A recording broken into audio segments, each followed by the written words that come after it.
Top quality और consistent performance के लिए सिर्फ सिल्वर पंप्स एंड मोटर्स, नाम याद रखना। ગુજરાતીઓ સાવધાન, આવી રહ્યું છે વાવાઝોડું। હવામાન નિષ્ણાંત અંબાલાલ પટેલ દ્વારા એક મોટી આગાહી કરવામાં આવી છે। દિવાળી બાદ એક ખતરનાક વાવાઝોડું આવી રહ્યું છે। સપ્ટેમ્બર અને નવેમ્બરમાં વાવાઝોડાનો ખતરો તોડાઈ રહ્યો છે। 16 નવેમ્બરે ખતરનાક વાવાઝોડું આવી શકે છે। ઓરિસ્સા, આંધ્રપ્રદેશ સહિતના રાજ્યમાં અસર કરશે। વાવાઝોડાની ગુજરાતના હવામાન પર મોટી અસર થશે। ડિસેમ્બરની શરૂઆત સુધી વાવાઝોડું આવવાની શક્યતા છે તેવું અંબાલાલ પટેલ દ્વારા કહેવામાં આવ્યું છે। આ વખતે સપ્ટેમ્બરમાં પણ દરિયામાં હલચલ જોવા મળશે।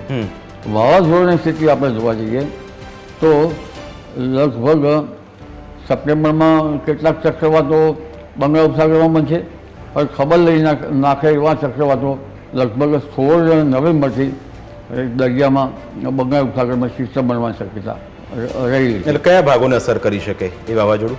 એ વાવાઝોડું જે છે બંગાળ ઉપસાગરમાંથી આવે તો ઓરિસ્સા, આંધ્ર અને દક્ષિણ પૂર્વીય તટો બાંગ્લાદેશ ઉપર અસર કરી શકે, પણ તેની અસર છેક આપણા હવામાન પર પડતો ઓકે, એટલે ગુજરાતની ચિંતા કરવા જેવું ખરું આ વાવાઝોડાઓથી?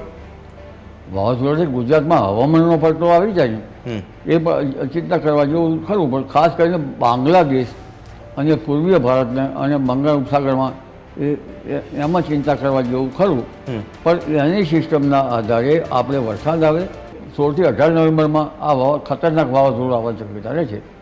અને આ જે વાવાઝોડું જે છે એ લગભગ ડિસેમ્બરની શરૂઆત સુધી રહેશે, જે ગુજરાતના હવામાનને પ્રભાવિત કરી શકે અને માવઠા ચોમાસા જેવા જ માવઠા આવતા હોય છે ઘણી વખત।